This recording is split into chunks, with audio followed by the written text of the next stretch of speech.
teringin untuk menanam halia, oke, ikuti video saya. Saya akan mengajar kamu cara untuk memulakan penanaman halia. Oke, ini kita buang.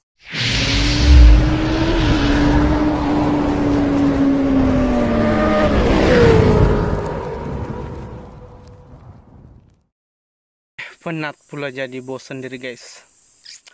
Jadi kulit pun penat. Tidak kerja yang tidak penat lah. Semua pun penat.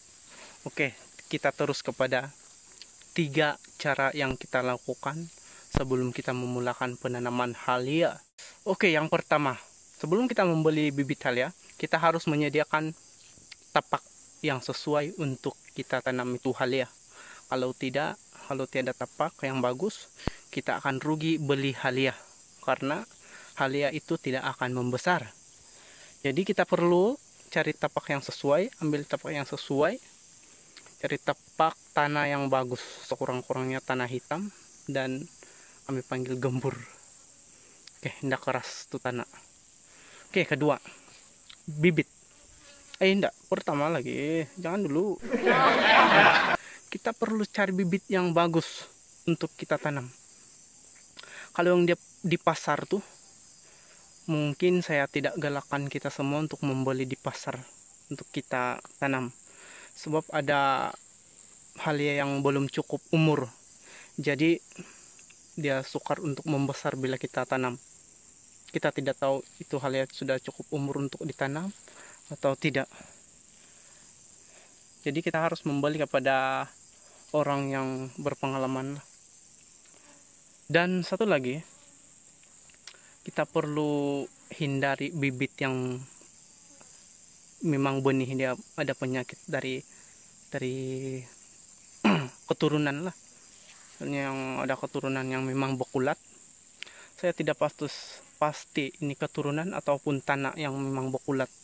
Tapi pengalaman saya, asal orang menanam bibit yang memang ada unsur-unsur penyakit begitu, bila orang tanam memang akan bekulat juga. Jadi kita cari orang yang ada bibit halia yang bagus lah. Oke, orang yang kita boleh percaya. Oke, tips kedua. Tadi baru pertama, ini kedua. Oke, kedua, cara supaya halia kita akan membesar dengan lebih bagus. Walaupun kita kasih bersih, memang membesar lah. Tapi sekurang-kurangnya kita ikut aturan orang-orang yang lebih dulu. Orang tua-tua. Dia bilang kalau masa-masa untuk menanam halia, karena kalau kebiasaan di tempat kami dari bulan 2 hingga bulan 6, itulah masa kami untuk menanam. Supaya cuaca di bulan 2 hingga bulan 6 sangat bagus untuk kita menanam halia. Dan halia itu cepat membesar dengan bagus. Oke, itu tips ke-2. Jadi ada juga lah orang yang menanam dari bulan 1 sampai bulan 12. Itu saya tidak tahu macam mana halia dorang, tapi inilah kebiasaan kami. Jadi saya mau kasih share lah sama yang belum tahu. Oke, tips yang ketiga. Oke, hari yang sesuai. Hari pun kena atur juga guys.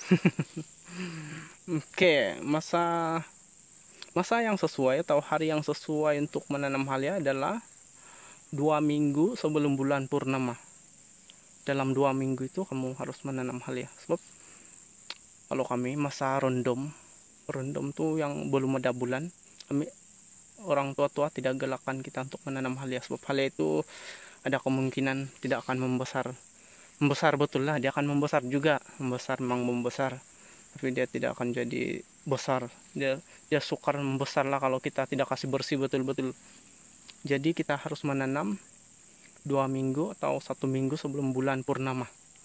Jadi bila bulan purnama, kita disuruh stop menanam halia. Sebab bulan purnama ini kebanyakan nih halia kalau dia sudah besar, banyak giok yang pergi makan. Buted, kami panggil buted halia yang kecil-kecil tuh, boleh makan tuh kalau biasa makan buted.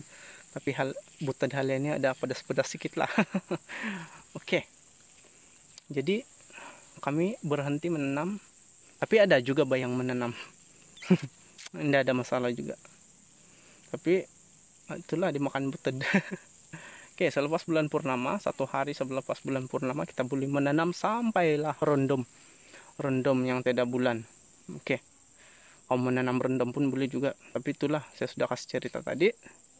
Dan inilah tips daripada saya, cara-cara untuk menanam halia dan supaya halia itu senang membesar begitu. Apapun kita selalu berharap kepada berkat Tuhan.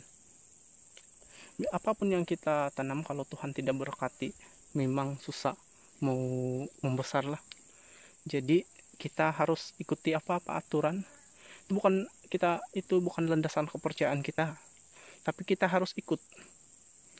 Dan kita lebih berharap kepada pemeliharaan Tuhan kepada kita. Tuhan lebih tahu apa yang kita buat. Oke. Dan segala usaha kita mesti ada usaha, tips, cara-cara. Macam mana pelihara misalnya sayur, karena racun tiap minggu, mesti 2 kali 1 minggu, begitulah aturan. Jadi bukan saja kita berusaha, tapi lebih kepada berharap berkat daripada Tuhan. Oke, sekian tips daripada saya, semoga bermanfaat bagi kita semua.